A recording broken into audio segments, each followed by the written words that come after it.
Okay, so I'll Okay, start the so class now. I'll start the class. Just one second.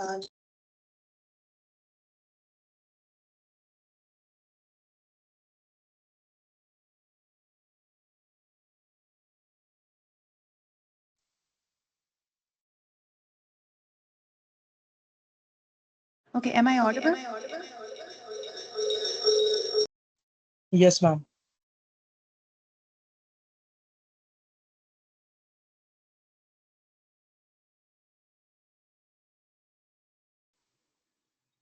But there seems to be some echo. Yeah, I am just correcting Yeah. that.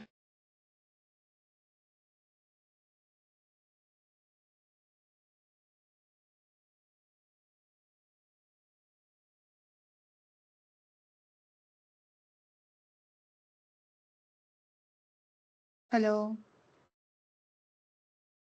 Hey, Yeah, yeah. Is it fine now? yes. Yeah, everyone can hear me, right? Yes, ma'am. Okay, sure, sure. Thank you. Yeah. So, very brief introduction about me. So, I'm Roopkatha. I'm currently in my final year of PhD in the Department of Management Studies in IISc, and I have been doing my PhD under the supervision of Professor Mathirajan sir. So, as part of the Prime Minister Research Fellowship teaching requirements, I'm supposed to complete 50 hours of teaching annually. So, this is one course that I'm offering in collaboration with ISSS, as you had already seen in the flyer. And here I will be basically covering applied operations research. So, I guess I had already made clear what all are the course components that we are going to cover.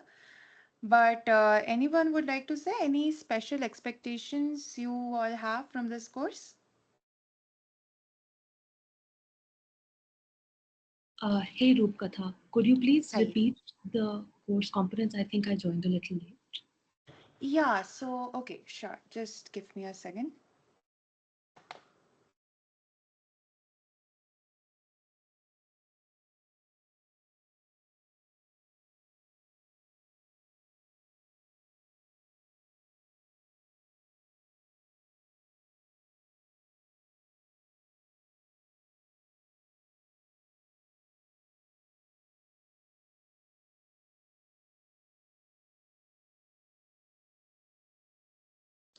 Yeah.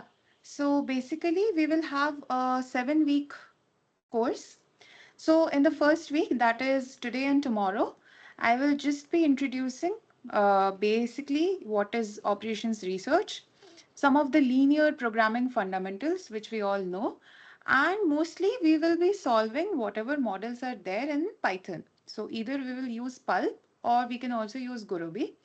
I just want to emphasize on the usage of Python here because nowadays like companies would basically ask for you to have like a good domain knowledge of cplex and then ampl, but in case you also say that you are proficient in python, that works as well, as long as you know which uh, module you are using to solve your mathematical model. And in the second week, that is next week, we'll be covering simplex method. Third week, we have the concept of sensitivity analysis and duality. Fourth week, we will cover transportation, transshipment, which I hadn't mentioned in the flyer, but we'll cover transportation, transshipment, and assignment problems. So they are a very special class of problems, and like one of my research objectives is completely based on that. So I think I will be able to give you more insights into that. And in the fifth week, we will cover integer linear programming, mixed integer linear programming, as well as dynamic programming. Now, the dynamic programming part is slightly tricky, so I will maybe cover bits of it in the sixth week as well.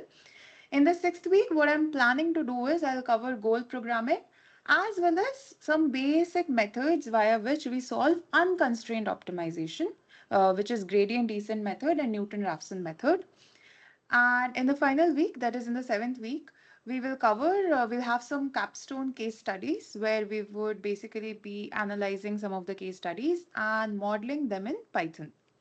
Now, apart from this, if I get time, I also want to teach MCDM methods, which is multi-criteria decision-making methods, very important.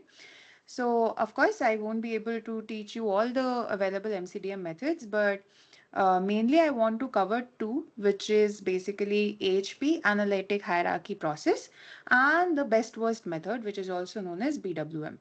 As well as I will, of course, show you the Python implementation of the same. So today is our starting date, and hopefully by 20th July, we'll be able to cover most of these topics. Yeah,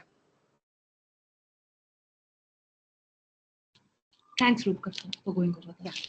yeah, yeah. Yeah, so before I start, I would want to know anyone has any particular expectations or someone has any background in OR already and they are looking forward to learn something more or refresh on their fundamentals?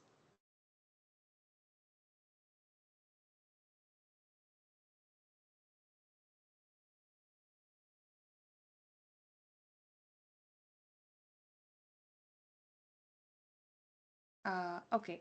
Okay, no problem. So I'm just completely perfectly audible, right? Everyone is able to hear me? Yes, Yes. ma'am, you're right. Okay, sure, sure, sure. Okay. So one thing, I don't know, most of you might have a problem or not, but I prefer using Notepad to teach. So I won't be having any slides to share. So I would expect you to kindly take running notes while I teach, so that it is easy for you as well as for me. And anyway, the recordings are going to be available, which is why I'm going to record this entire session. So yeah, you can always refer to it, but please try to attend every day so that you can follow up what's coming next. So two books which I would like to suggest for someone who has no idea and is completely starting afresh. So, one is by Winston. It's a very famous book of operations research, applications, and algorithms. So, this is a must refer to while you are studying this subject. And another book which you can refer to is by Anderson, Sweeney, and Williams. So that is a book titled An Introduction to Management Science, and then some quantitative approaches to decision making. Okay, so I would suggest mainly refer to this book. This is a very important book, and yeah, the rest would follow. And okay, so before we start, I would first like to discuss what are some of the reasons for this sudden explosive growth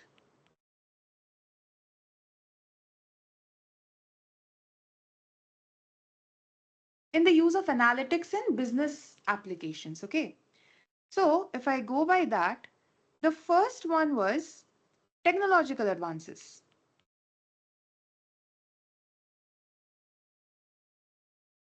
So if you see, every business suddenly wanted to use these incredible amount of data in order to improve the efficiency and profitability of their operations, right?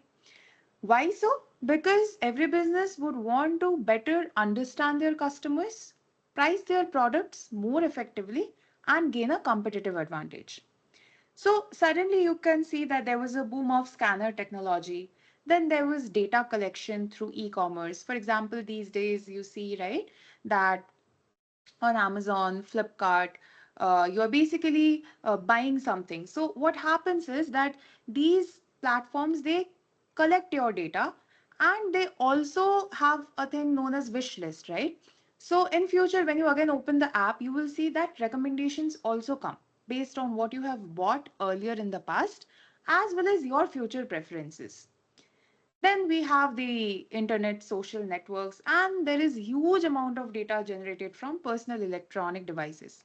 So all in all, these produce incredible amounts of data for businesses, right? Now, this was the first development, okay? Okay. The second development was numerous methodological developments.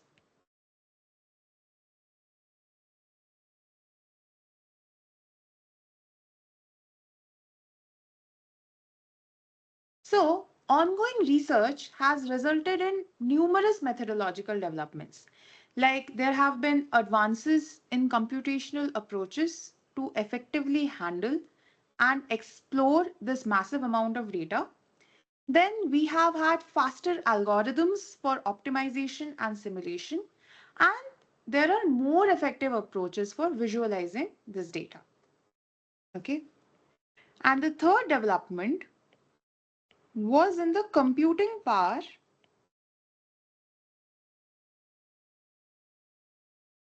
and storage capabilities.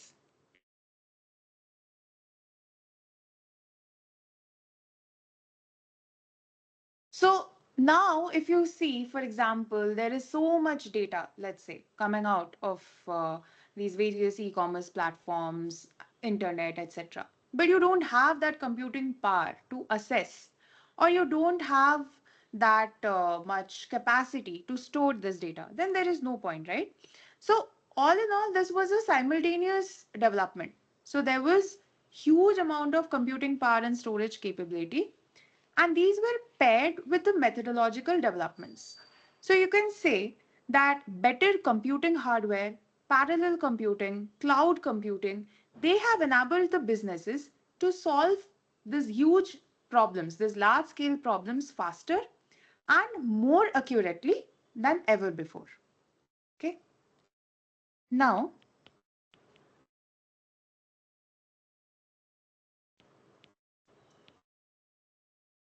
talking about the types of business analytics.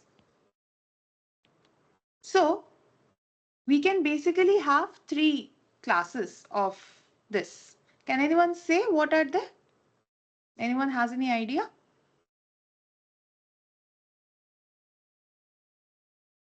One is prescriptive analytics. Right, very Then good. your descriptive is for much more like predictive work, that how the system would work on ahead. Not exactly. You are just confusing. Sure. Okay, predictive is another. And Yes, predictive, yes. prescriptive, and one I'm missing. Okay, okay, thank you. But yeah. So we have three. We have descriptive, the one which you missed out on. Then we have predictive. And third we have is prescriptive.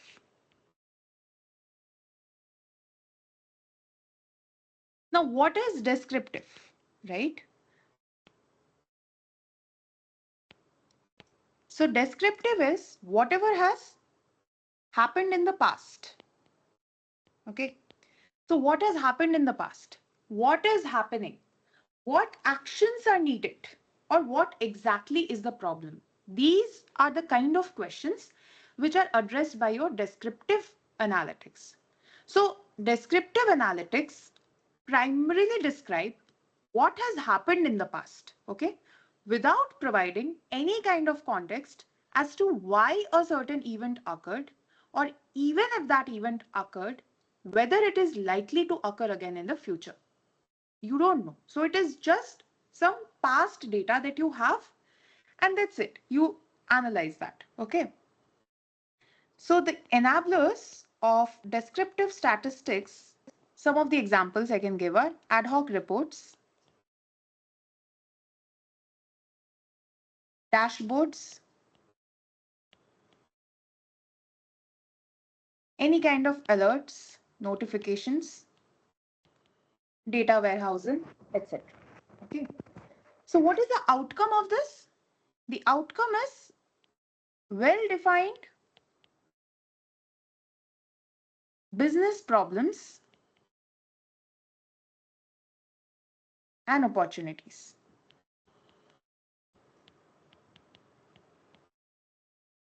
So just one thing I would like to add in order for you to remember is, for example, those of you who have learned statistics, right? There are basically two kinds of statistics which we do. Let's say after, if we have to analyze anything, right? So one is descriptive statistics, another is inferential statistics. So in descriptive statistics, what we do nothing. We have just the data which we have generated from any kind of experimental design or anything like that. And then we just calculate the mean, median, mode, confidence interval just on the same data. Okay. So just remember descriptive, as the word suggests, it's about describing. It is like what has happened and what actions are needed and what exactly is the problem. But it cannot tell you anything in the context of the future.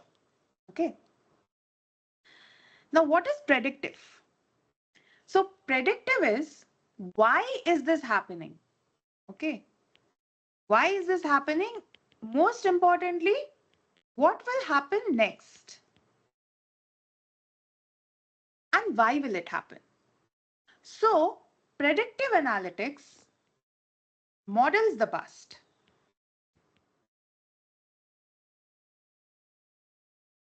in order to predict the future.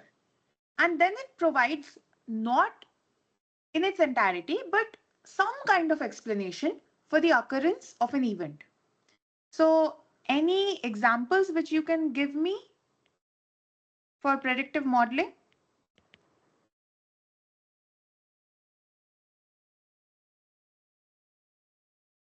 Anyone has any idea? Very simple. Weather forecast? Yes, exactly. Forecast. Forecasting is what you can say. So we have some of the enablers like forecasting, data mining, okay, text mining, text or web or media mining, like this. Okay. Okay, just hold on. I will just try to see if I'm still having some kind of audio issues.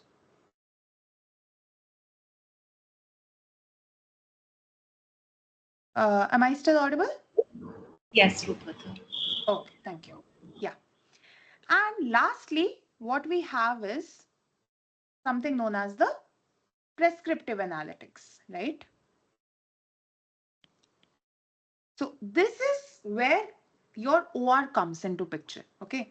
So prescriptive tells us, what should I do? Or why should I do it? Or what is the best that can happen? What if we try this? So please remember, prescriptive analytics is useful in determining what to do next as a result of an event, and that provides an evidence of the most optimum level of the key variables in order to give you a particular outcome. Okay. Okay. Here I did not tell you what is the outcome. So the outcome of predictive analytics is accurate projections of the future states and conditions, or you can say you are trying to ascertain the impact of one variable on another. Okay. And in prescriptive analytics, your enablers would be optimization,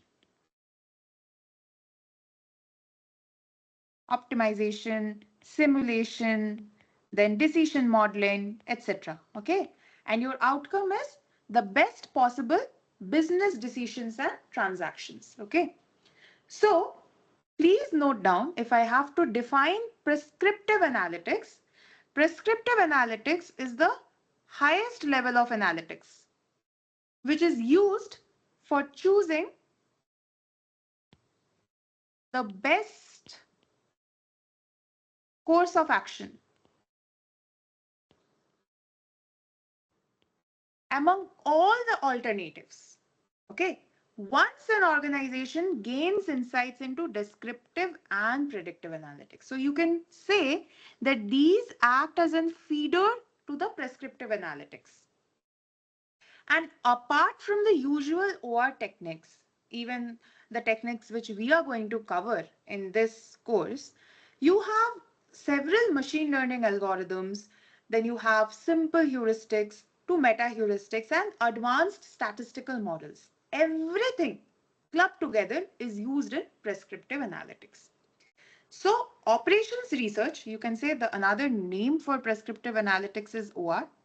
Operations research is the field of how to form mathematical models, which is via optimization or heuristic models of complex decision problems for decision making and how to analyze the models to gain insights about possible solutions. Okay. So now some of the terminologies which I would just like to discuss. So then what is decision making? Okay. So decision making is nothing but a process of choosing the best alternative. Okay, choosing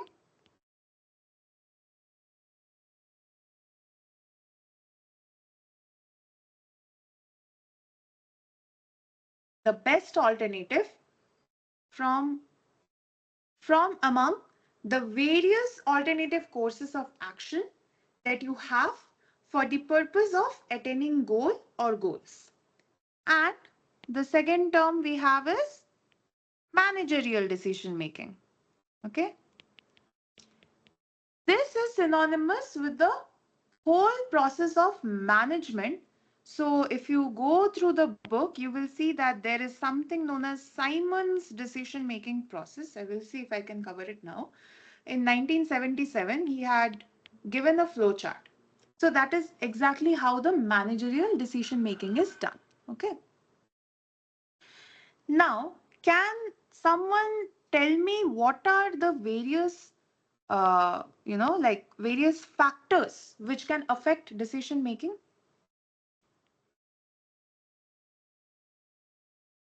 Try to name one or two. Some constraints or the other. Yeah, you are right, but what kind of constraints?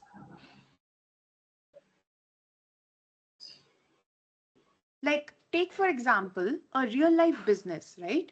And its environment. So these are becoming very complex due to various factors. Can you say some of the factors which are affecting the business in its day-to-day life? Time constraints, resource constraints. Right, right. Costs. Okay, resource costs. I mean, constraints which are imposed over the decision variables. So decision variables can be added to that. Maybe related to Okay. the is also cost. Okay, let's not go into like technical terms like decision variables and everything. I'm just simply asking what are the various kinds of factors which are affecting decision making in a business. Okay, so for example, someone said resource constraints, then we have cost constraints, then we have competition, right? Then we have something called, you can say, government interventions. Okay. Then various other factors, right? Like technology, organizational size, structural complexity, consumerism. So these are increasing day by day. At the same time, political stability, that is also decreasing frequently. So now the results of this increasing complexity are that firstly, the number of available alternatives which you have would be increasing owing to the improved technology and communication system. First. Second is future consequences of these decisions are very difficult to predict because of the increased uncertainty. And third is the cost of making errors can also be very large. So here comes the role of managers. Managers' responsibility is to make decisions. Now, can anyone say what are the three kinds of decisions that are usually taken by a company? What are those three kinds of decisions? Okay, first one I will just name strategic. Second,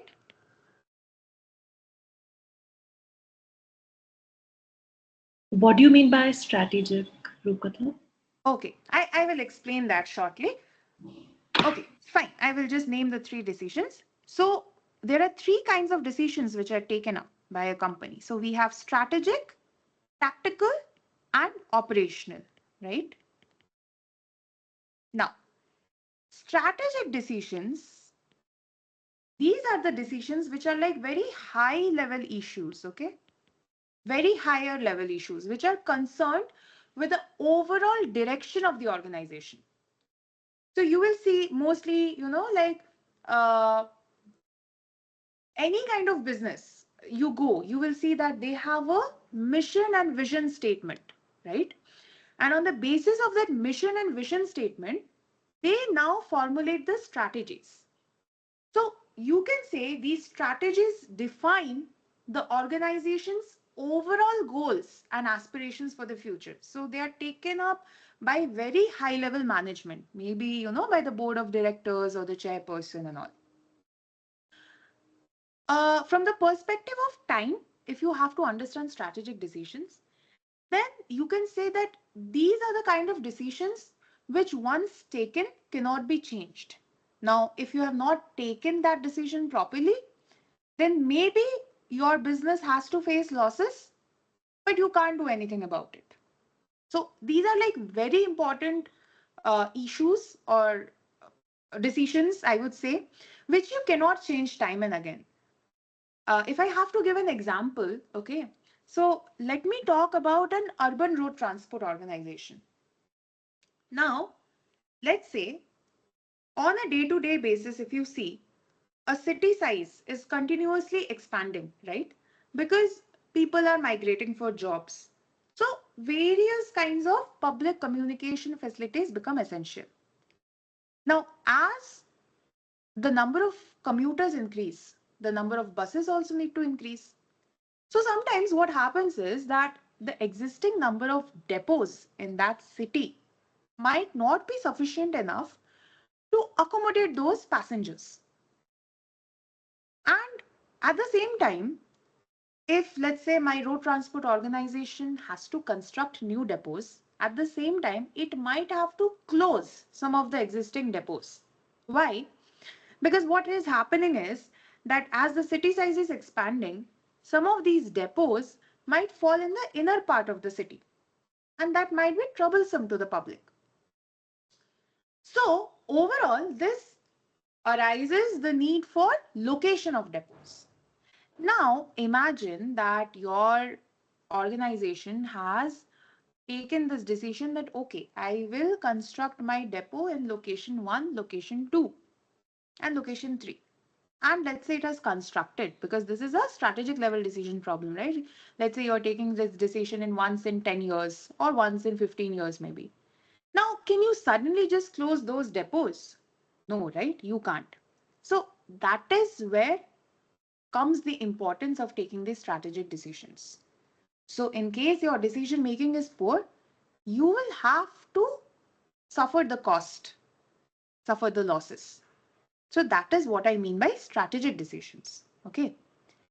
Tactical decisions, on the other hand, concern how the organization should achieve the goals and objectives that are set by its strategy. So everything you can say is like a hierarchy. It's like interconnected. So from strategy, you come to tactics. From tactics, you come to operations. So tactical operations are usually the responsible of the middle level management. Okay. So let's say I stick to my road transport organization example only. So in this case, your tactical decision is to allocate a given number of buses to a given number of depots. Now, this decision is also something that you cannot change on a daily basis, right? Maybe once in 2 years or once in 1 year, maybe you do. That you said that, okay, these are the number of buses which I'm allocating to these many depots, or these many routes will be served by these many buses. So these are kind of tactical level decisions. Operational decisions, on the other hand, affect how the firm is run from day to day. So these are the decisions which affect on a daily basis. So these are the domain of operations managers who are the closest to the customer. So one of the very prominent examples, if I have to give you for an operational decision, is workforce scheduling. Okay, you can set that operations manager can set the schedule of the workers on a daily basis depending on the requirements. Okay, clear?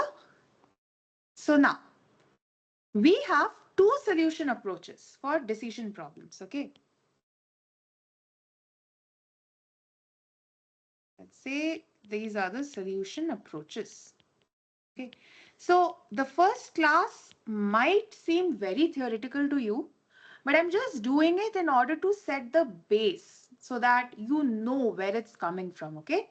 Because I can directly jump into solving mathematical models and everything, but at the same time, I also want you to understand the history of things, to understand the basic differences, so that you know you are very clear with what you are learning and how you can apply it later and what all you should apply. In a lot of cases, you know, like later on, you will see that you don't always need OR. Sometimes you just need to do some descriptive analysis. So the choice behind which kind of analytics you choose for your work, that decision making is also very important, which is why I'm trying to give you a basic theory. So till now we have covered that what are the reasons for these explosive growth, what are the types of business analytics, what is decision making, what are the factors affecting these decision making, and what are the various kinds of decisions that we take. Okay, so now the very basic difference between two solution approaches that I would like to emphasize is, so one is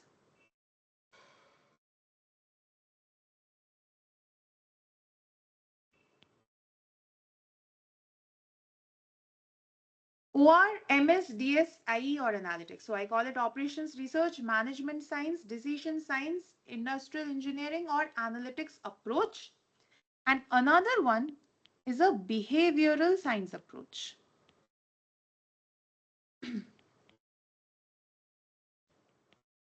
Okay. So the very basic differences between these two are, so, okay. Sorry to interrupt, Rupkatha. Yeah. So these are different solution approaches for operational or generally all decisions? General decision problems, yes. Okay, I think I can't use an highlighter. Okay, maybe I'll use a pen. Yeah. So any kind of general decision problems, okay, you have two solution approaches. Either you use analytics or you use behavioral science. Why I'll say, because let's say any kind of organization, if you go, right, most of these people are not able to understand the complicated mathematical models and everything. So they usually go for your, uh, okay, wait, I'll see if I, yeah. So they usually go for something known as the behavioral science approach. So what is analytics approach? As I've been saying, it uses deductive logic. Okay. So mainly use of mathematical modeling. That is analytics approach. What is behavioral science approach? That uses inductive logic. So that makes use of hunch, judgment, experience, etc. Okay. Second difference. This is completely based on past data. Cause effect relations.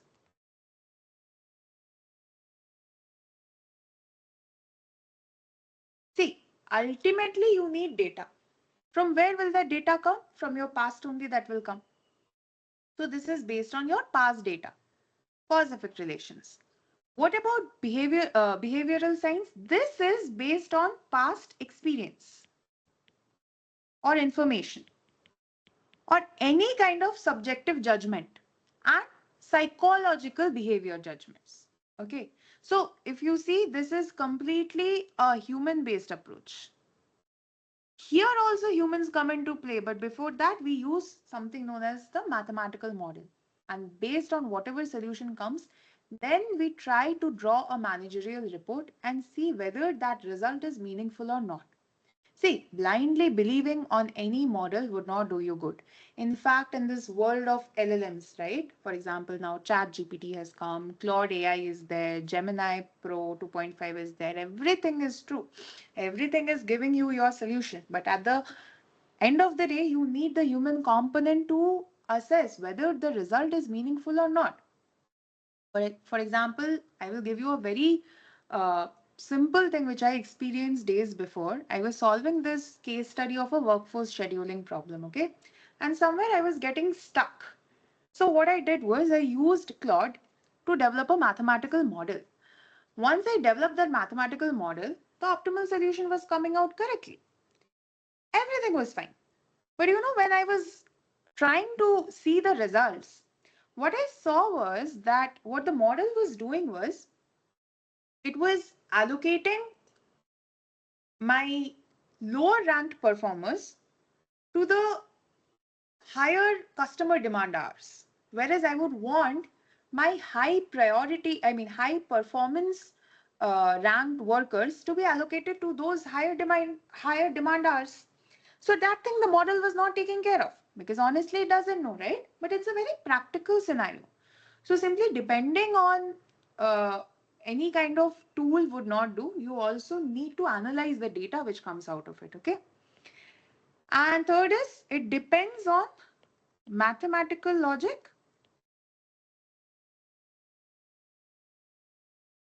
data precision, and computers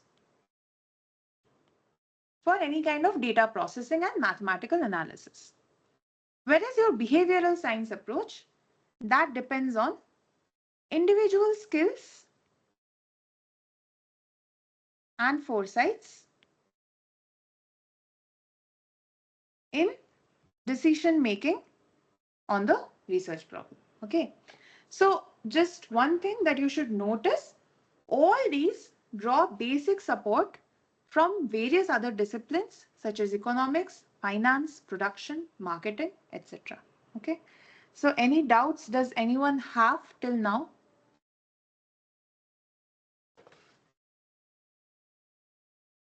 I'm good, Rupkatha. Okay. What about the others? Yes, it's okay. No doubt, ma'am. Hmm. Okay. So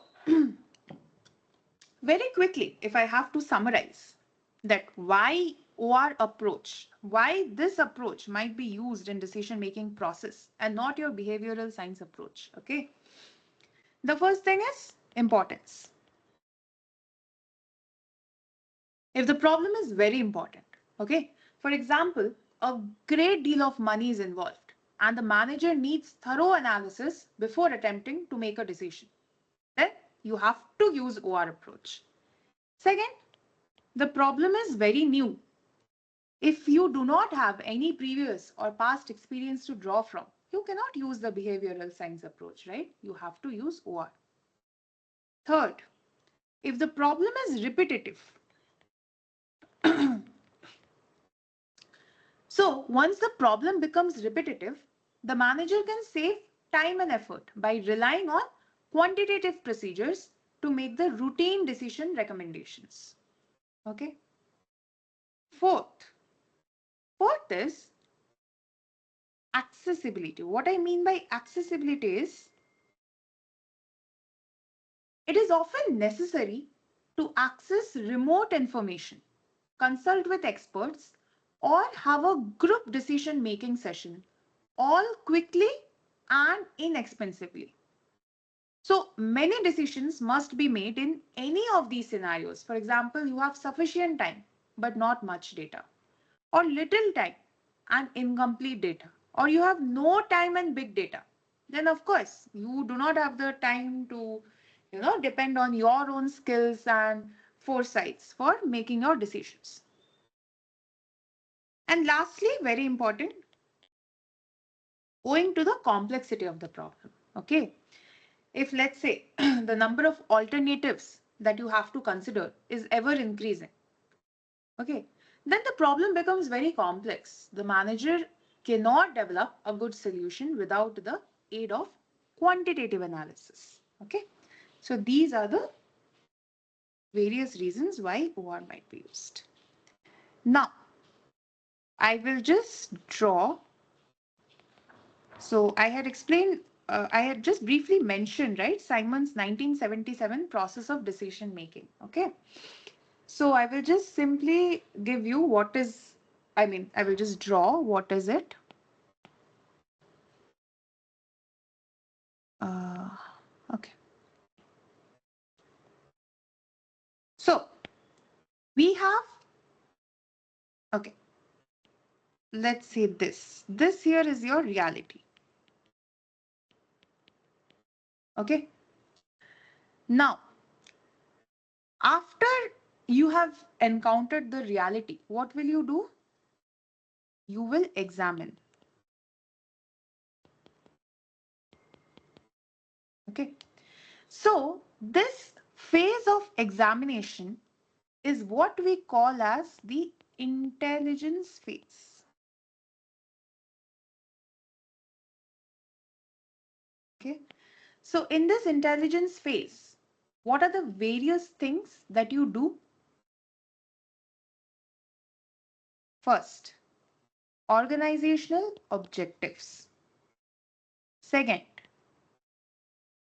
search and scan procedure. Okay. I repeat this, the thing that I'm going to draw here, it is the Simon's 4 phases of decision making. Okay. Any OR book you go, okay, I don't know whether they would be drawing this so much elaborately. That is why I want you to note it down. But at the same time, you can go through it. Okay. The third thing is data collection. Then problem identification,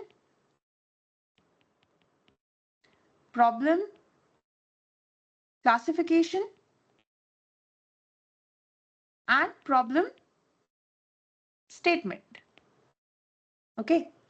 So these are some of the things that you do in this intelligence phase. Okay. After this, what you do? After this, you go into something known as the design phase. So in the design phase, what can you do? Can you tell me? So intelligence phase, you have basically collected the data. After you examined the reality, you collected the data, you searched and scanned it. And on the basis of that, let's say you came up with some of your decision problems and you defined your research objectives. Can anyone tell me what might you be doing in the design phase? Finding the correlations between the different factors and how they interact with each other to Uh, design a solution. yeah. So before designing a solution, all these, like trying to find correlations and everything. Let's say you have already done that. Okay, you have found the correlations. You have found out your input and output variables. Let's say, what is the next thing that you do? A very broader context, very easy and simple.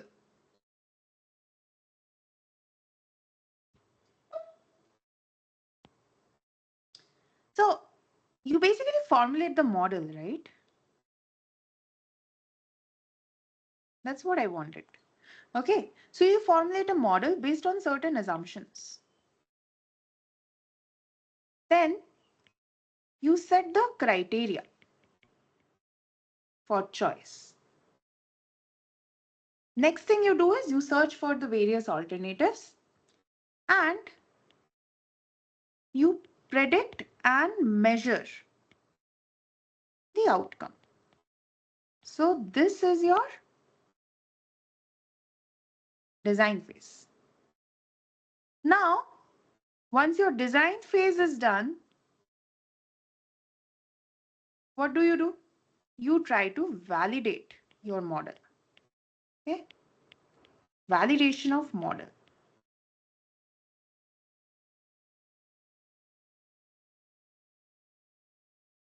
After this, what do?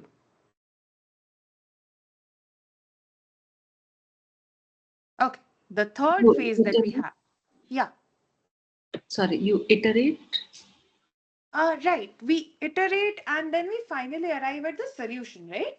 So Right. Simon calls this as the choice phase. Okay. And in the choice phase, we have the solution to the model on which you do sensitivity analysis. Okay. Even if like some of you may not know, we will explain what is sensitivity analysis later on when we touch the topic.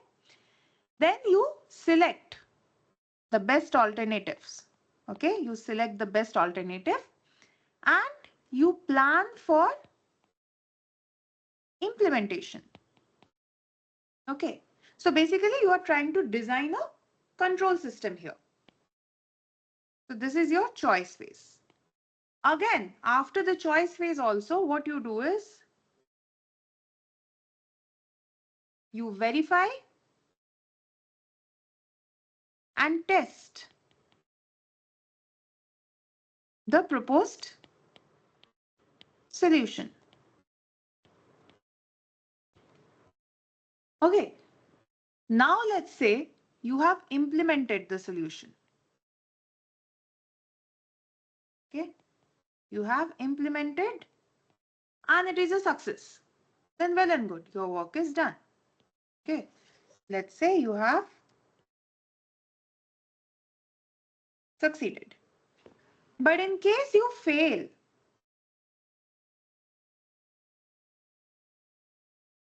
then you go back to this again. Either to the either to this phase. So that is why okay, what I'll do is just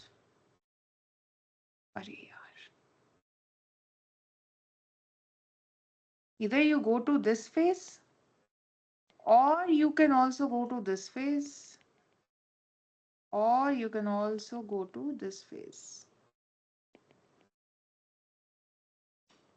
Okay. So this is the entire stages of Simon's four phases of decision making. So you have intelligence phase, design phase, choice phase, and implementation phase. Okay. So Simon was a Nobel Prize winner in economics and he was an expert in decision making. So he had said that a mathematical model does not have to be exact. Okay, please remember he had said that a mathematical model does not have to be exact. It just has to be close enough to provide better results than can be obtained by common sense. So these days also, if you like go to various industries, you know, most of these people, they will tell you that, okay, we are not looking for, you know, like proper, exact, optimal solution. If your colleague is able to give the solution to me with 2% savings in 2 days, whereas you are spending day in, day out, spending hours together after your mathematical model and giving me a result with 5% savings, I would still go for your colleague because these days time is also very important, you know. So I'm not saying that near optimal solution is the new trend, but all I'm saying is that your model should be close enough to provide better results in less amount of time. That is what you should remember. Okay. So I hope till now it is clear. Okay. Next thing is models. Okay. We'll read about models. So model formulation is the heart of operations research. Okay. So basically the essence of all these OR models or the prescriptive analytics activities lies in the construction and use of these models. Okay. So what is a model? Model is nothing but simply it is a representation of your reality. Okay. Or in other words, you can say that it is an abstraction of a physical system or a property of a system or a concept or an idea. Okay. Now, can some of you tell me some of the reasons why may we go for models?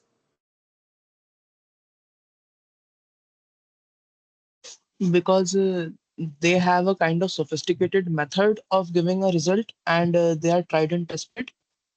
Right, very good. Sophistication, right. Another?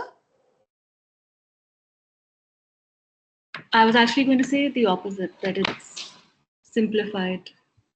Very good. Reality is complicated and it takes into account the most important aspects of reality. Very What good. Yes, yes, yes. Very good. Simplified, right? Sometimes it is to avoid risks associated with tampering the complexities of a real life object or system, right? So simplification is very important. And models give you that simplified results. Okay. Third, I can tell you, okay, sophistication would also work in a way or the other. Third is it is often less costly to analyze research problems or decision problems. Okay. So economically also you would go for a model. Fourth, time. Models often deliver your required information more quickly than their real world counterparts. Okay.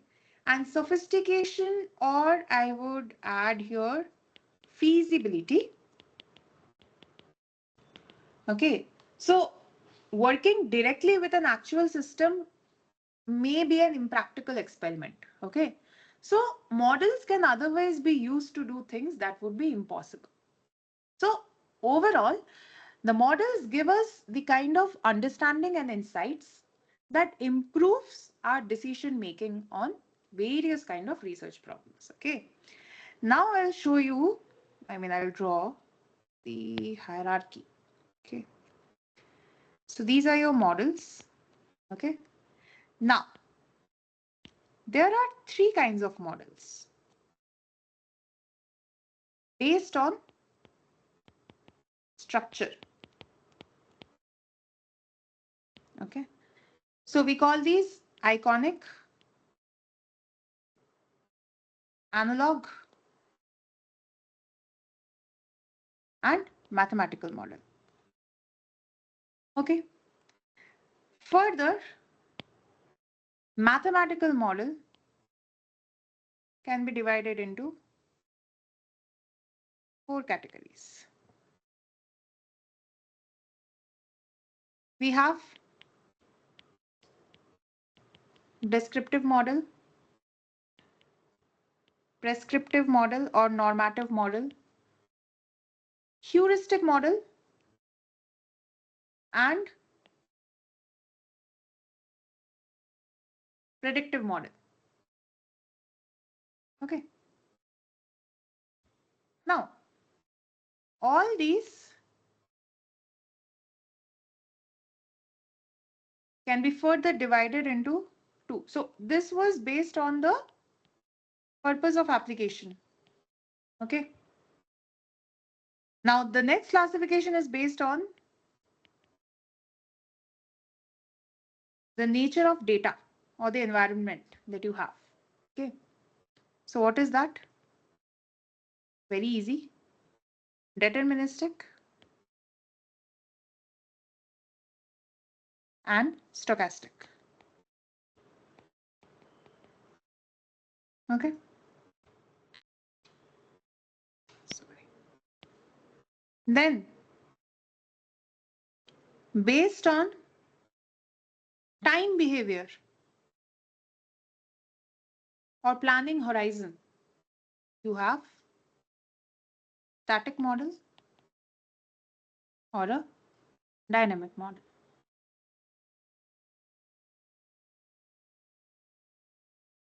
And again, based on the solution procedure, you have three: analytic procedure, simulation, or heuristic. Okay. So anyone has any idea about this small tree that I made? Any terminologies which you are aware of?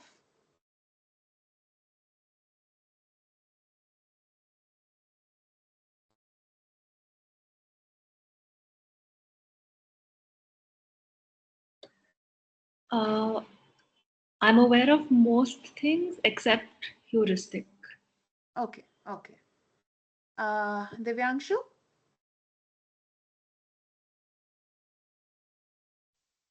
Ma'am, your that one's stochastic and certainly that static and dynamic somewhat I'm not aware about, but the rest I have heard about. Okay, fine, fine, fine. Okay, so most of you already know about the various types of models that we have. I'll just explain briefly, okay? So what are iconic models? So iconic models are nothing but physical replicas, right, of real life objects.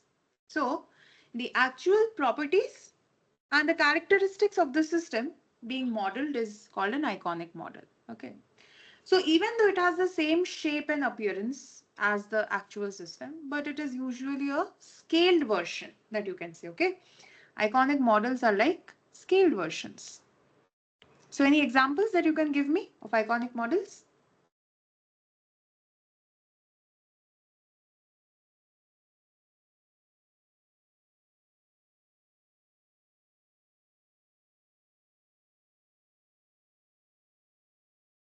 Any examples?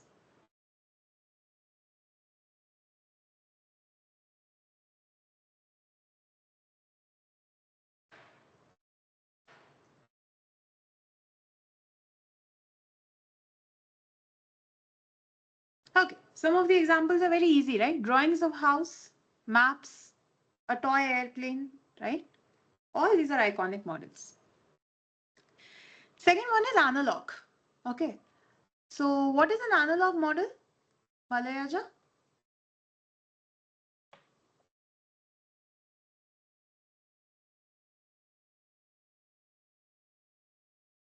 Okay, no problem. I'll explain.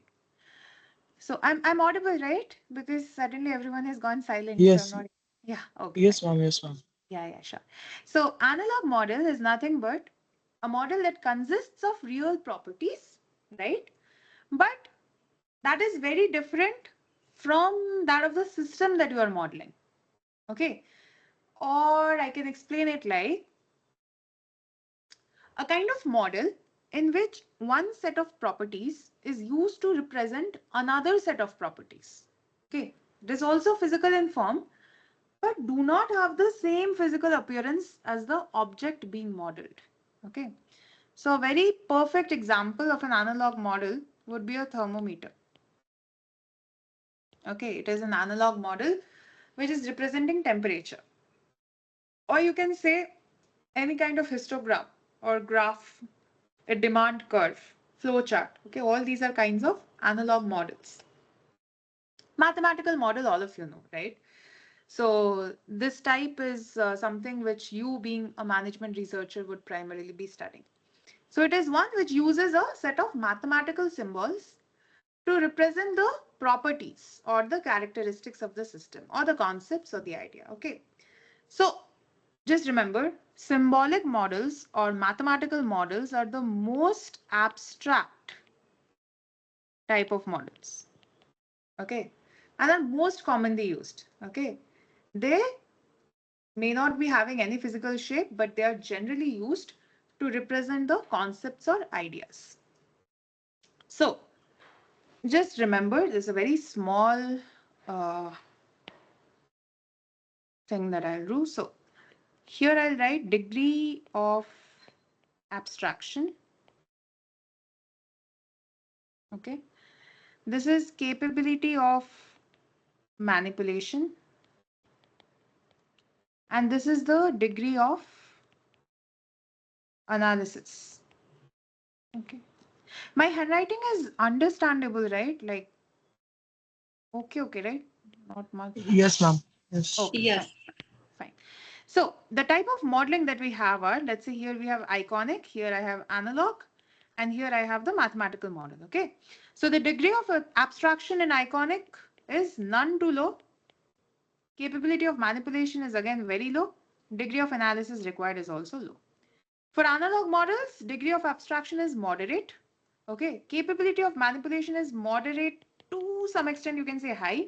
Degree of analysis is again moderate.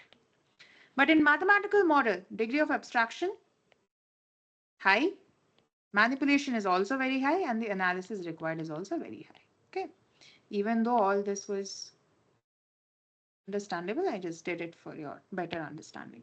Okay.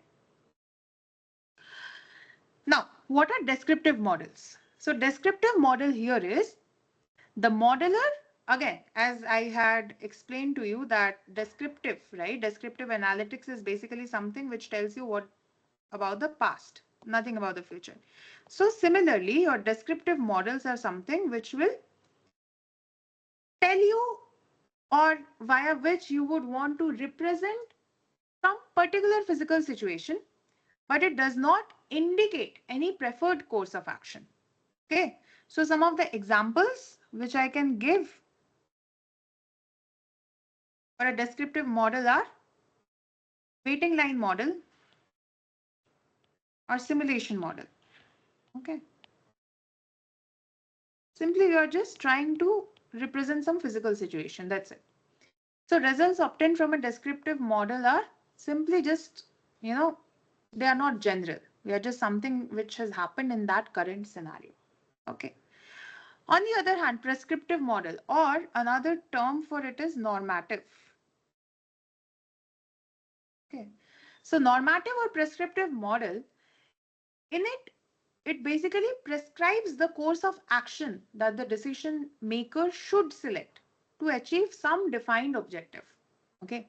So most mathematical models that you employ in OR or prescriptive analytics are normative in nature, and they have an objective function that you have to optimize, either maximize or minimize, subject to a set of constraints based on the set of decision variables and parameters. We'll all discuss this in the subsequent classes. Okay.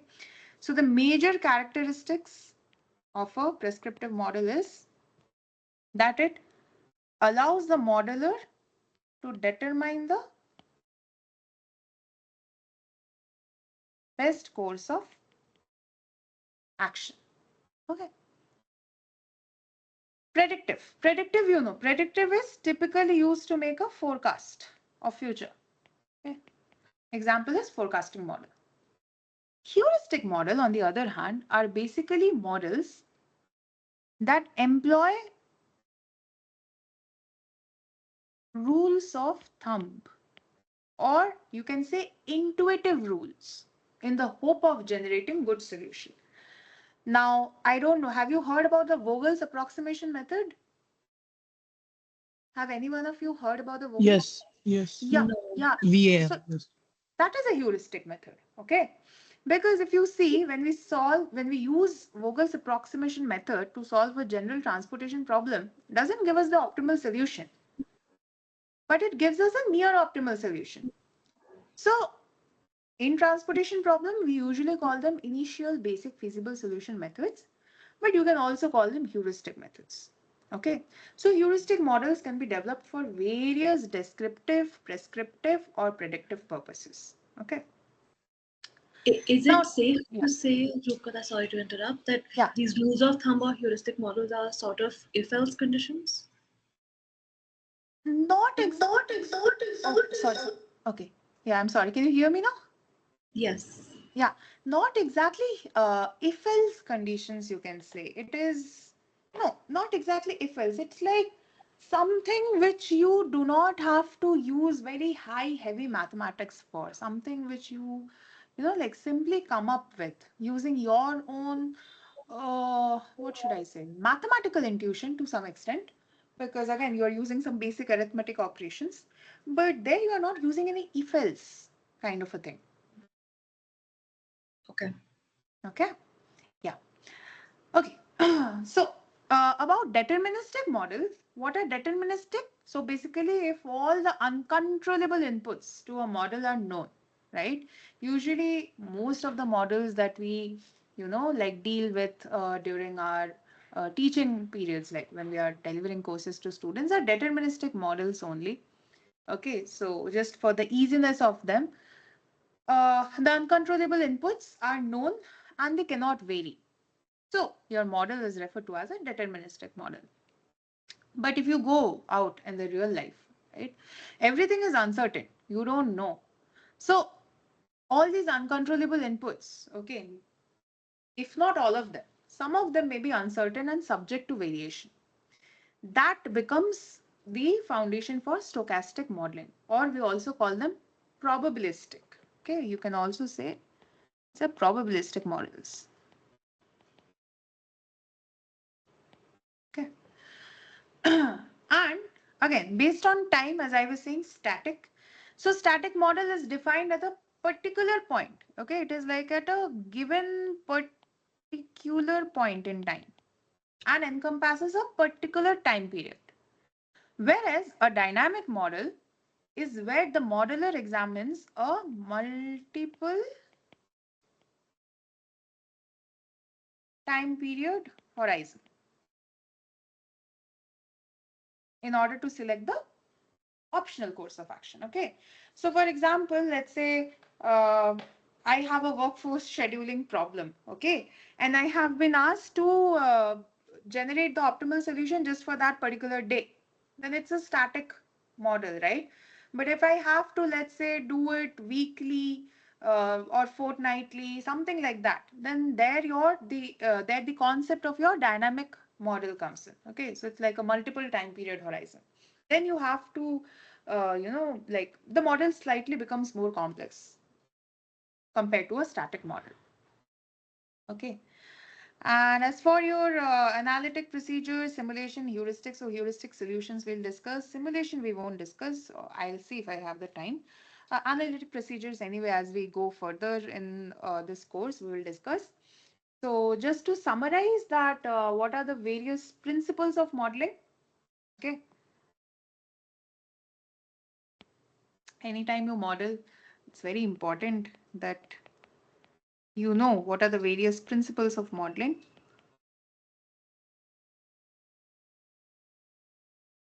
Okay. So the first one is do not build a complicated model when a simple one will suffice. Okay, it's very important. Most of us, we try to build very complicated models. Okay, in the model building scenario, okay, bigger, more complicated model does not necessarily mean better. Okay, in the actual practice of building models for specific purposes, the best advice is to keep it simple. Okay. Second thing is beware of molding the problem. Okay, that's a big no. Do not mold the problem just to fit the technique. Okay, let's say you have come up with some technique, but your data states otherwise. A lot of times people try to manipulate the data. Do not do that. Okay. Third is the deduction. The deduction phase of modeling must be conducted rigorously. Okay. Model should always be validated prior to implementation. Okay. And one thing you should always remember is that never take your model too literally. Okay. So the behavior of the model cannot be 100% similar to the behavior of the system under study. So that is okay. That does not mean that you have done some incorrect modeling. Okay. So just remember that. And another thing is a model can never be better than the information that goes into it. Okay. So always beware of overselling a model. Because, sometimes what happens is that we create a model, but we do not state the assumptions. So always remember a very good practice is whenever you are showing in your PPTs, okay, let's say in your company or in your teaching, in your research, whenever you have developed a mathematical model, always remember to show the assumptions prior to that. Okay, that should be clearly mentioned or taught to the user that these are the certain set of assumptions. If you are building it 100% under real life scenario and there are no set of assumptions that you have made, then of course your model is too good, excessively performing great. But usually it doesn't happen like that. And one very important thing that you should always remember is that models can never ever ever replace decision makers. Okay. OR models can aid the decision makers and thereby permit better decisions to be made. Okay. But you can never replace the human component. Okay. So one of the most difficult aspects of applying OR successfully involves the model formulation. And unfortunately, that is something that cannot be taught. Okay. Model formulation is something which I cannot teach you. I can give you various examples of various mathematical models, various case studies. But experience and common sense, they are the only tools which you will be using in formulating a model rather than a specific step-by-step procedure. Okay. For example, let's say your colleague is coming up with a model, but his or her decision variables might be different. That doesn't mean that your model is wrong. Okay. Constructing a model is essentially, you can say, a kind of an art that comes from experience and diligent study. Okay, so you have to be hardworking enough. When I was learning OR, I literally, like solved all the practice problem sets in Winston. And that's how I'm not saying that I'm very good in mathematical modeling till date, but yeah, somehow I can get an idea of how to formulate things. Okay. So yeah, so that was the history that I wanted to teach you of OR. And now, before I jump into teaching you the next thing, I would just like to take a 5 minutes break. Is that okay for you all? Sure. Yeah, yeah. Thank you so much. I just take a 5 minutes break and I'll just come in 5 minutes.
Right.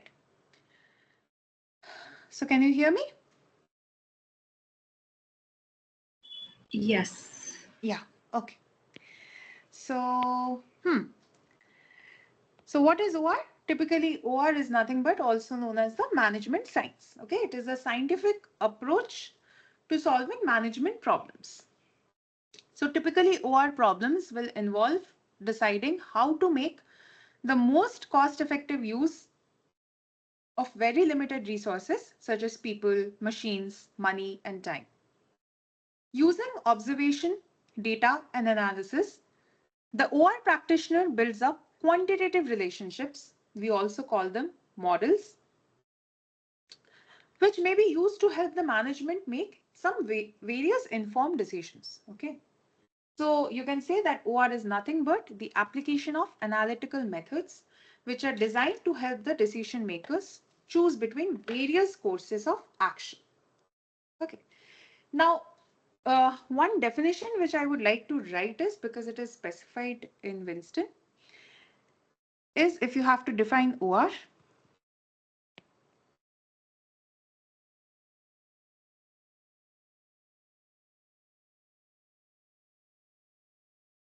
it is nothing but the scientific approach to decision making, okay, which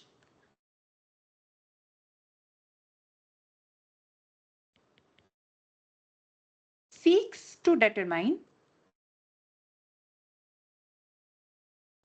how best to design and operate a system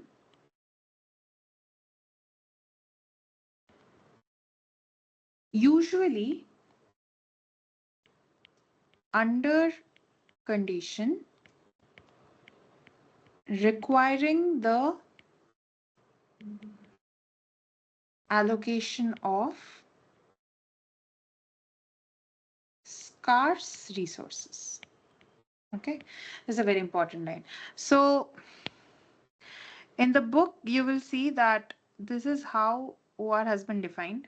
Okay, it is a scientific approach to decision making which seeks to determine how best to design and operate a system, usually under the condition requiring the allocation of scarce resources. Okay, so now there are various applications of OR.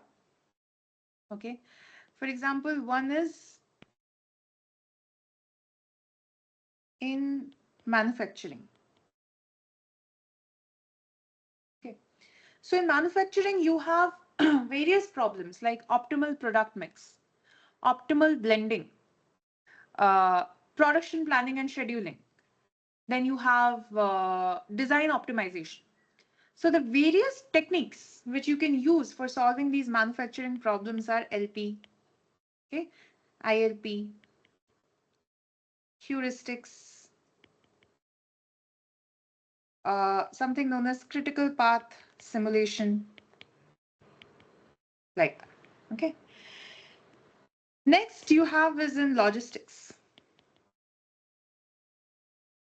So logistics or distribution, you can have various problems like distribution planning and supply system.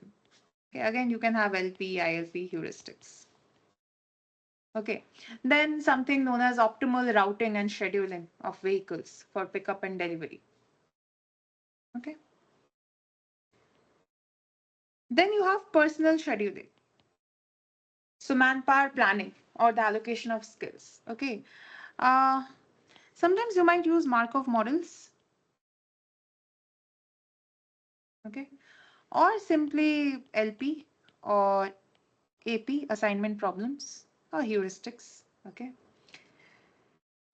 Usually in the kind of problems that we deal in the finance sector, like optimal investment decisions, then capital budgeting, then working capital management. So usually in optimal investment decisions, you go for nonlinear programming.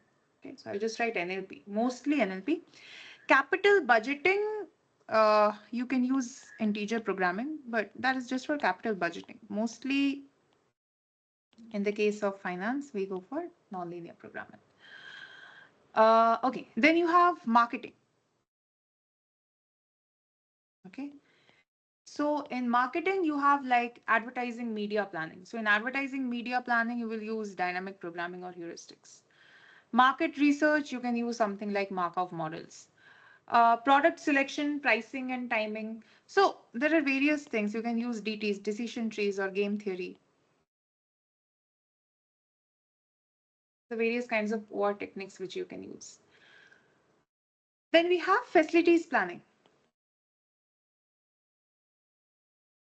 As I was saying, no, facilities location is like a strategic decisions. In facilities planning, you have decisions to be taken like locating various plants, warehouses, retail outlets, right? Then analysis of plant layouts, design. So for this, you can go for something like LP, ILP, heuristics, simulation, etc. Okay. And various other things like in project planning and scheduling. Okay, the list will, I'm just trying to cover as many scenarios as possible. That is why I'm just giving to you the various examples. Otherwise, the list is endless. Project planning, you can use PERT, okay, program evaluation and review techniques, CPM, critical path method techniques, like that. Okay, so there are various things. Okay, so coming to the first uh, discussion. If I have to ask you, what are the characteristics of mathematical programming models, okay, or the components or the ingredients? Okay, so we have something called decision variables, which is the DV, decision variables. Okay, then we have constraints. Okay, so these are the set of constraints which are based on the availability of resources. Okay,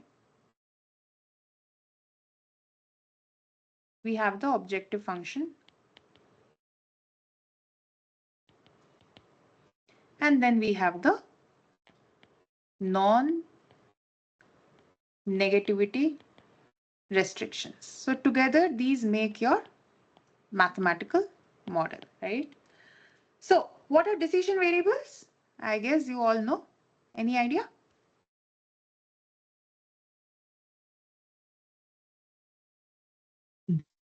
Those variables which would affect the overall decision making process, Right, and right. And for which you will require the like solution is required for these decision values to be determined at the end of the overall uh-huh. modeling. Yeah, yeah, yeah. So if you have to define decision variables, you can simply say they represent an action or a quantity, okay, that must be decided or found out in order to achieve an objective function which has been defined for the system under study. Okay, so there are various examples of your decision variables like quantity of products to be made, okay, proportion of raw material in the mix, number of advertisement insertions in a newspaper, TV, YouTube, Insta, amount of water that has to be released from a reservoir. Okay, various kinds of quantities. Okay, always remember, whatever decision variable you choose for your modeling purpose, okay, that has to be defined clearly with the measurement units. Very, very, very important. Okay, because what happens is if you are not clear about your measurement units, okay, you won't be able to formulate your mathematical model nicely. And what happens is there may arise some consistency issues as well. Okay, so for example, let's say that my decision variable is in grams per kilometer, okay, something like that, and the coefficient of the decision variable is also something I'm choosing in grams per kilometer. So that is not right. Okay, so it should be in kilometers per gram. Let's say you have to make it unitless or something in maybe let's say cost units. So you should always remember that each variable has to be defined clearly with the measurement units. Second is constraints. What are constraints?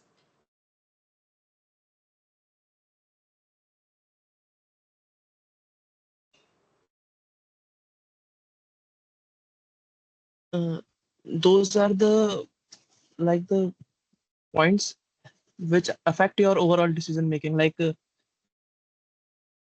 Mm, values which affect your like you have certain amount of time, or you have certain they are not amount of points. like.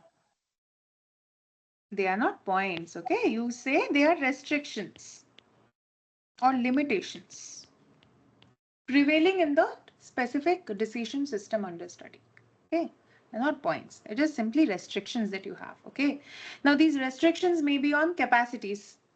Okay, some production capacity, demand, minimum demand, maximum demand, availability of resources. Okay, let's say manpower, raw material, machinery, budget, some technological requirements. Okay, so various constraints involved in a problem should be satisfied simultaneously. And what is an objective function? Objective function is nothing but it measures how good a given solution. What is a given solution?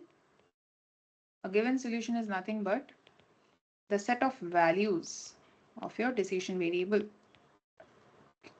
Okay, so your objective function basically measures how good a given solution is in terms of a performance criteria, such as cost, profit, time, okay, utilization, loss, some measurable goal. And lastly, you have your non-negativity. So to complete the formulation of a mathematical programming, okay, I just want you to answer one question. Can the decision variable only assume positive value or negative value or both? It can assume both, but we have to keep it in the positive side, Why? because negative values won't fulfill our like overall objective, and like certain certain objective functions or certain decision variables cannot be negative, like you cannot have negative manpower. Mhm. But why did you initially say that your decision variable can assume both any situation where you have a variable which can have both plus and minus sign or which can be negative as well? Ma'am, because when we are using our when we are making the constraints in our overall equation, like in our Mm-hmm. solution, it can Mm-hmm. give you answers in negative, like negative numbers. So that's why only we put one another constraint that all the values must be above zero. Mm, you know what is dual model? Do you know? Yes, ma'am. In dual modeling, we make one model is in the. Ma'am, I know the concept, but I'm not able to explain it. Okay, fine, fine. Got it, got it. Okay, so no problem. Just tell me, let's say you have an equality constraint. Okay, let's say you have an equality constraint in your primal model. Okay, what is the corresponding dual variable? What is the nature? I mean, what is the nature of the sign of the dual variable?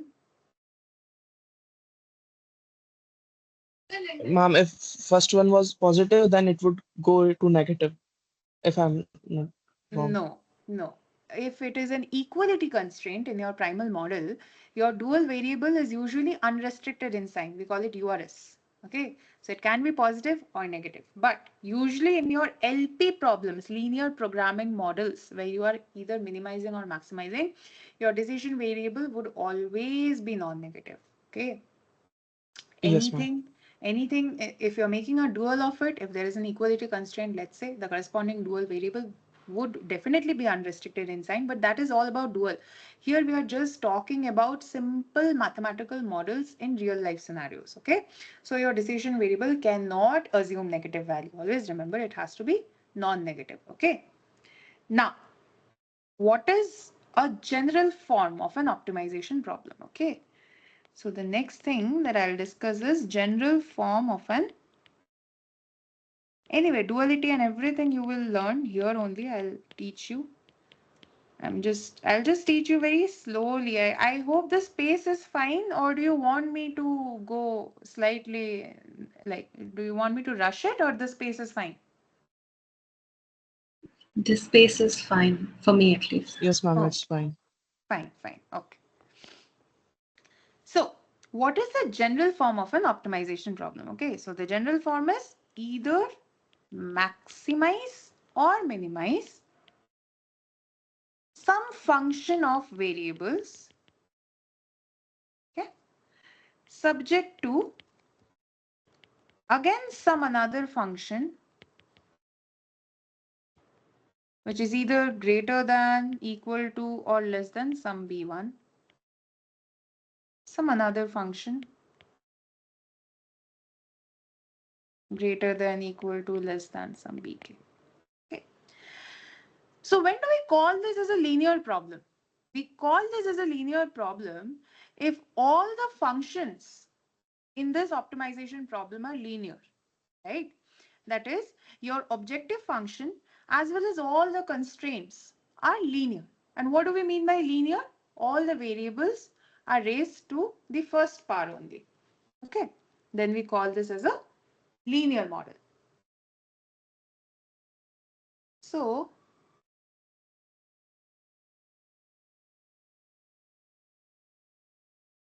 now I would want, okay, so how many of you have had experience in solving like LP models?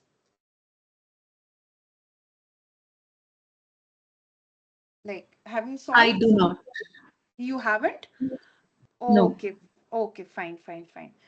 Uh, okay, just one sec then. I will see if I can. Just one sec. Uh,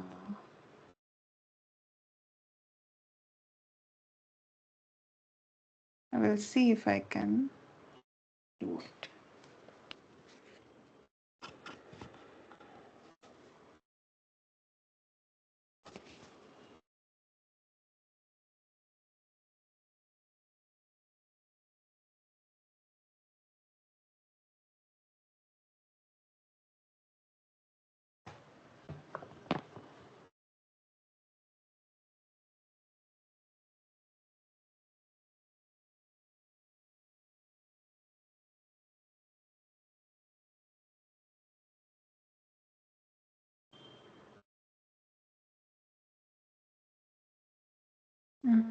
Hmm. Can you see this problem? Can you please take a snapshot of this problem?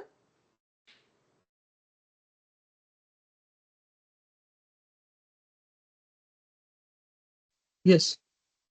Done? All of you have taken a snapshot? Yes. Okay, fine. So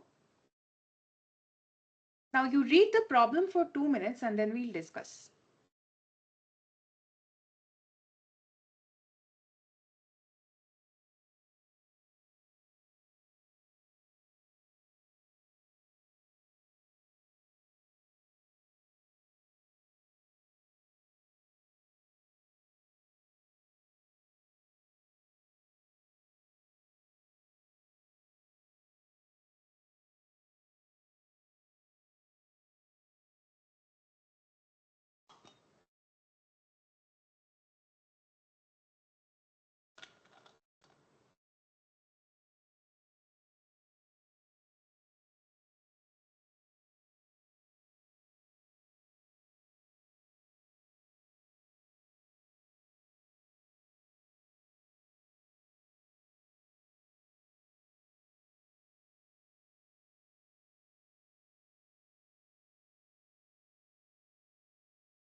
Because before delving into further theory, I want you to get a first-hand uh, feel on how to solve a mathematical model.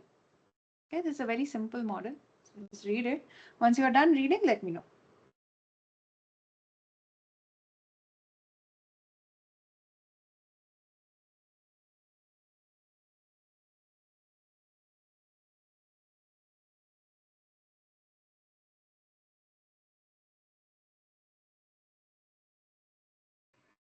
Sure, Rupkatha. I've read it. Right, right. So, first, after reading any problem, you have to first see that what is it that they want. So, what is the objective function here? What is the objective?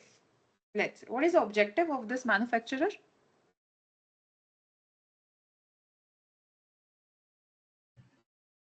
To maximize profit. Right, to maximize profit, right?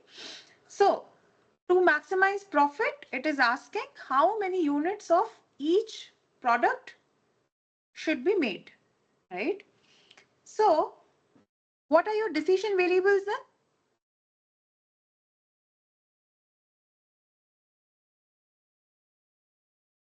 Number of desks, chair, and tables to be Right, produced. absolutely, absolutely. So, my decision variables are the number of desks, okay? Let's say I represent them by ND. So the number of desks to be produced, as I was saying, no, that you will always have to specify the measurement unit of your variable. So these are in number of units only, okay? That is your unit. It's just a number of units. Then you have NC, number of chairs to be produced. And similarly, we have the number of bookcases to be produced, okay? Objective function is nothing but to maximize the profit. Another thing, okay, always for your clarity, whenever you are solving a mathematical model, do not try to jump. See, this is a very simple model. So you may try to jump straightly into formulating the mathematical aspect of it, but always write the verbal formulation of the model, okay? Because it makes things more clearer to you as to why certain things, if in any case you are missing out on any constraint or any statement in the paragraph, you can always go back and see, okay? So your objective function is to maximize profit. You have the following decision variable. So what I mean by verbal formulation is you have to write it like, this is my verbal formulation, okay? Here I'm just writing it in a concise way, but ND means number of desks to be produced. Okay, likewise, you have to write for NC and NB as well. Okay, what are the constraints and how many are there?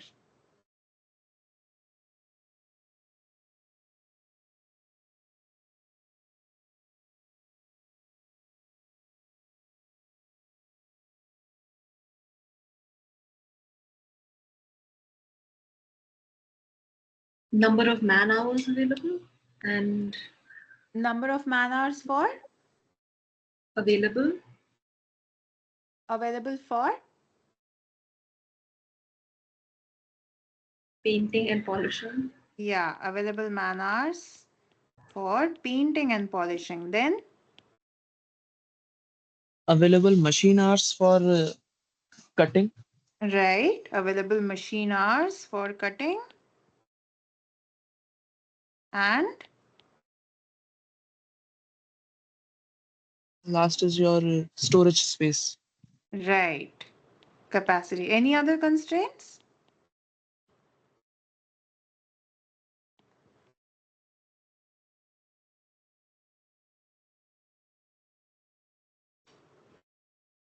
No, these are the constraints, okay? And lastly, you will write non-negativity, okay?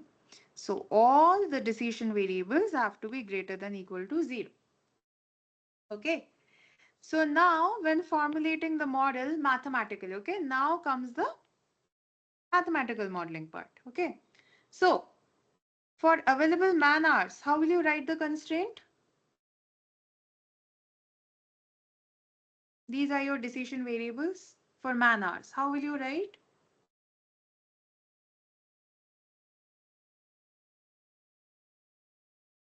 Malayaja, can you try to give a shot?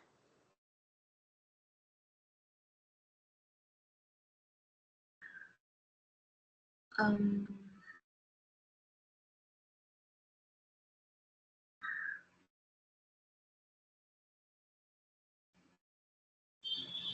So some function has to be equal to 650. Yeah. So what is that sum function? Try.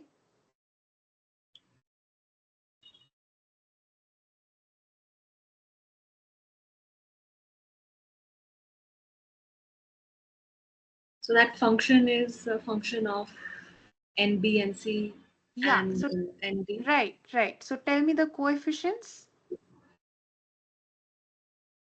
See, everything is there in the question itself.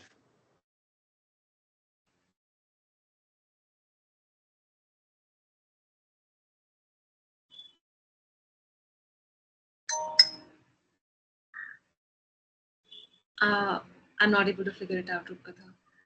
Okay, Divyanshu? Yes, ma'am. Yeah, can you tell me? So, ma'am, yes, ma'am, for your man hours, right? So, Ah, first of all, for desk, it would be 5 ND 5 ND, yeah, plus 3 NC plus 3 NC. plus 3 B bookcases NB Exactly. 5 ND plus 3 NC plus 3 NB. See, Malayaja, if you check the question, what is there in the question? Each unit of desks, chairs, and bookcases require 5 man-hours, 3 man-hours, and 3 man-hours, respectively, for painting and polishing.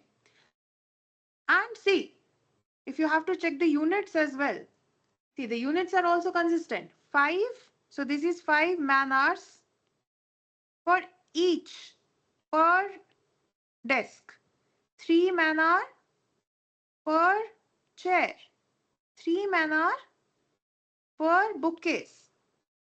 And this is 650 is also total man-hour. So the man-hour get cut, right? So this is how you always check the consistency of the units, right? Okay. Got it? Yes. Yeah. So can you try for the next one now? For machine hour constraint for cutting.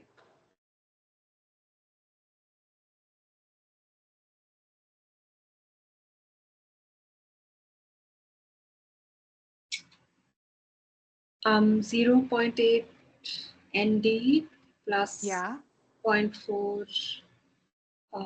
NC plus 0.5 NB right. should be less than equal to 100. Yes, absolutely correct.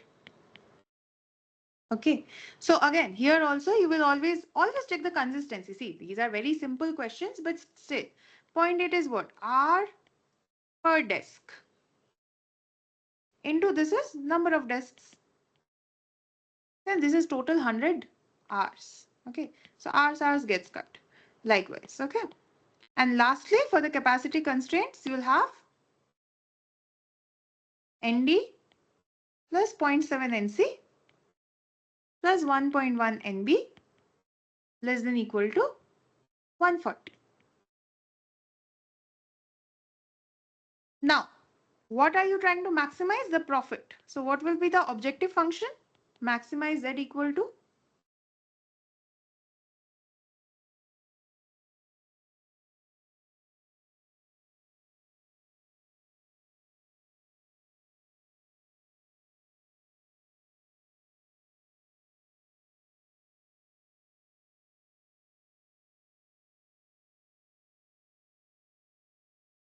Tell me, what will the profits be? It would be, ma'am, 30 ND, Right, 16 NC, and right. then plus 25 NB. NB. Absolutely right. Subject to non-negativity, okay? So ND has to be greater than equal to 0, NC has to be greater than equal to 0, NB has to be greater than equal to 0. Now, how do you solve this, right? So you can solve this using various ways, right? Graphically, or maybe using Python as well, okay? But since this is your first class, I will be giving a very simple uh, approach of how to solve this. So I will see if I can share my screen here.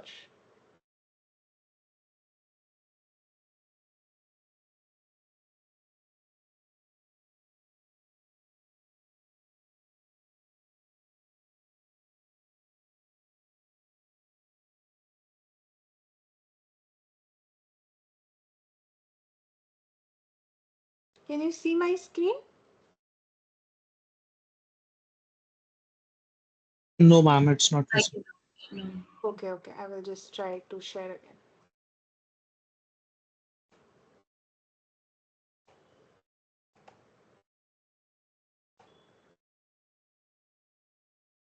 Now you can see, right? You can see. I mean, I can see. Can you?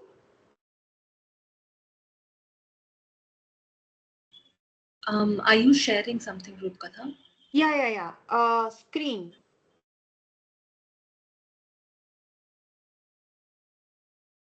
Can you see it's Lindo because I'm able to see it here. That is not visible. I'm only able to see a circle with RG. Okay, is it? I'll try to share again. Is it just for me or the Because others? I can see, I have opened Google Chrome. Can you see Google Chrome? No. I can't. But I'm not sure if it's just for me or the others as well. Divyanshu, R.K. Goyal, sir, can you please? It is for me as well, and it is not visible. I'm not able to hear you. It's not visible to me. It's Not not visible. visible. Yeah. Okay, let me share it again.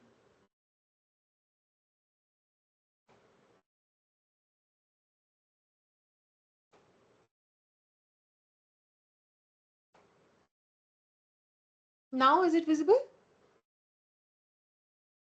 Yes, yes, Yeah. ma'am. Okay. It's So not visible to me. not because it has been visible It's for the a it's the Chrome window or yeah, Chrome window, Lindo Chrome window. window. Chrome. Yes, it's visible. No, I don't know why, Okay. but it is not visible to me. And probably, if you can share your entire screen, then I'm sharing my entire screen because I can see it on two of my devices. I see. But I don't know the reason, but then it is not visible to me. Uh,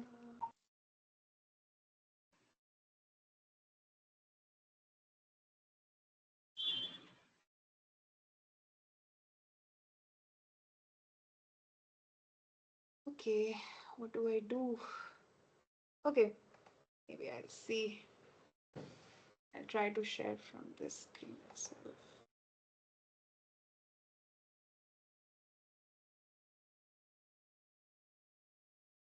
So, Divyanshu, are you logged in from mobile or from the desktop or laptop?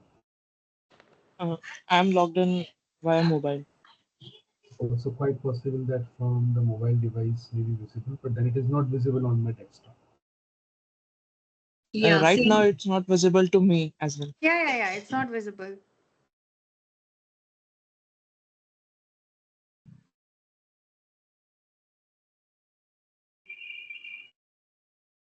Okay.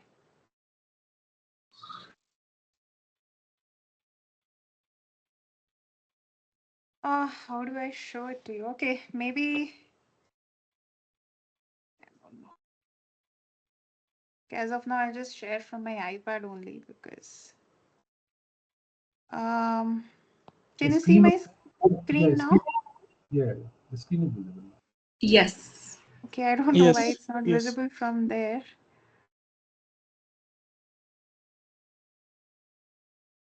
Okay, one thing you can do is, can you please open Google Chrome? I think it's not even here. Sure. I'll not add it here. Yeah, and then just write download Lindo. Lindo.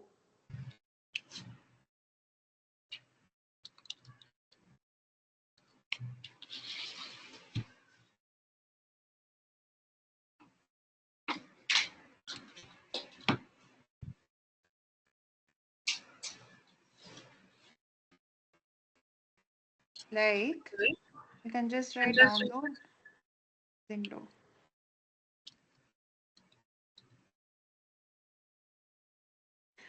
So, you will get a page like this, downloads.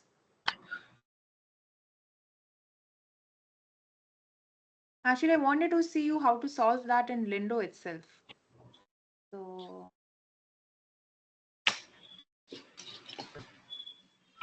so from here, you can basically download this classic Lindo.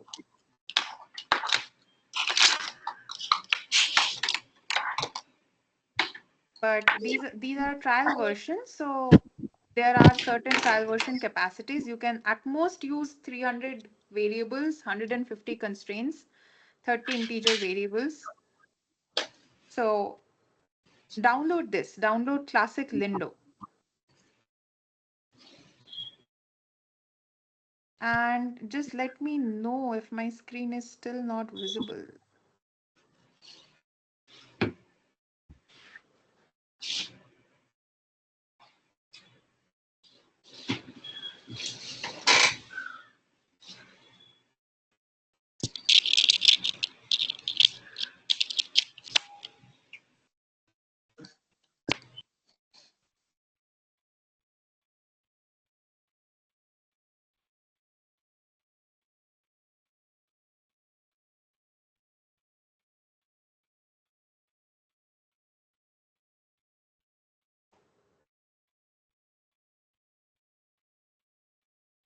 Yeah, because I can see my screen on the two devices. Can you see anything? I'm sorry, Rupert, I still cannot. Still not able to see? Divyanshu, Ma'am, I am able to see. you are able to see, right? Because yeah, because Yes. it's showing me on two of my devices. So anyway, I think for you both who cannot see it right now, you can just go back after the end of this session, after the end of this session to the recording video, and then you can just click on it and see. So, okay, after you download Lindo, the platform would look somewhat like this. Okay.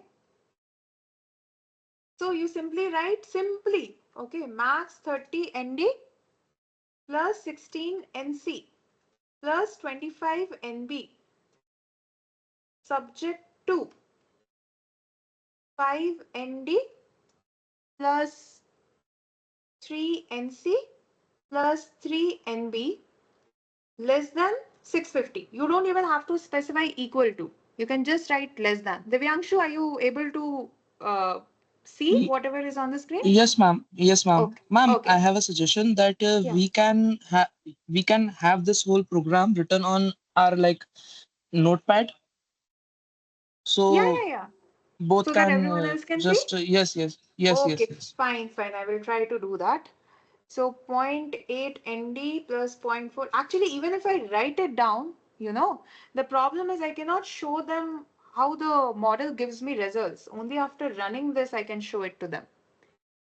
But okay, I'll still try. So, ma'am, at least they would have the syntax, and then when the results are given as an iteration, we will just copy paste that Okay, on. maybe I will see if I can do something about it. Okay, just 1 second. I will see if I can do it.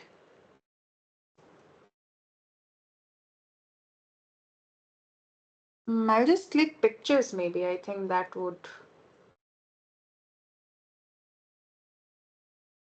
is the only possible thing which I can do.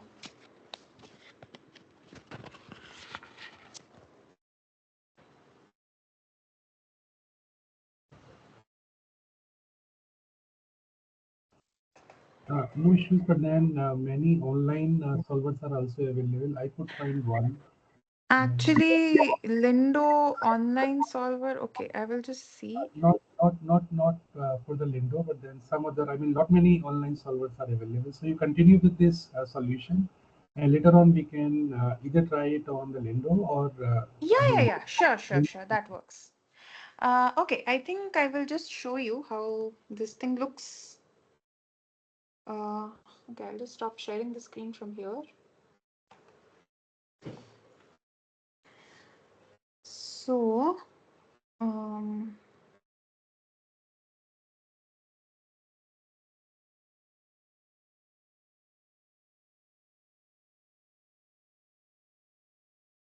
can you see my screen now? So, so this was the model, right? That we had written. So what I did was I went to Lindo and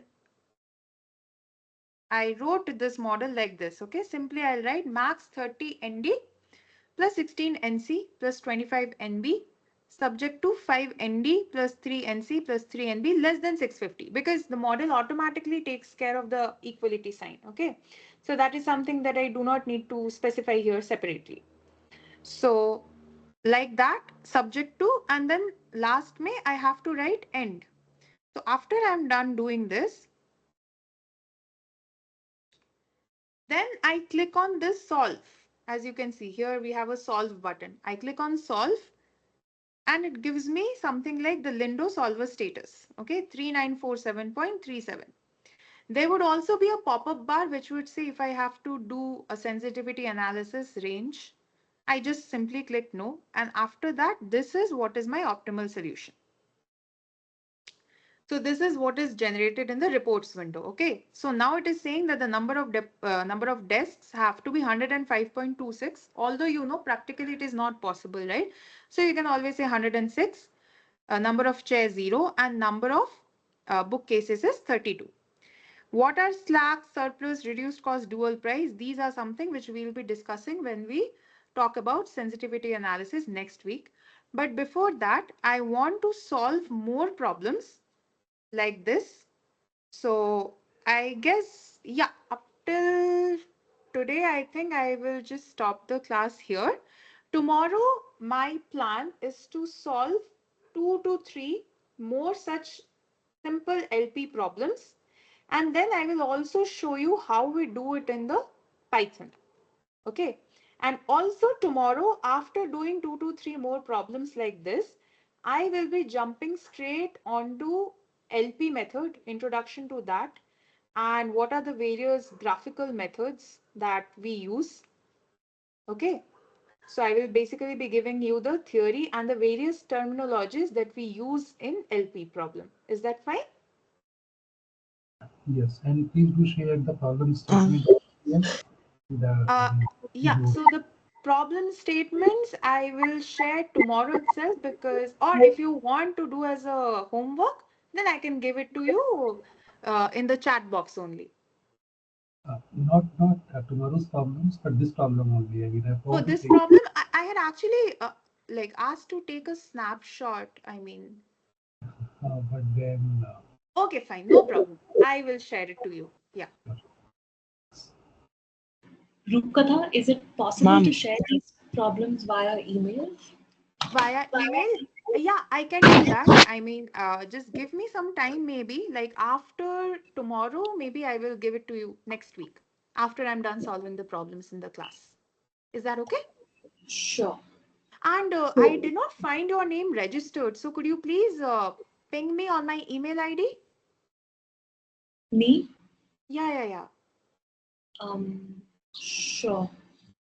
As in, I received this email probably because I did the registration.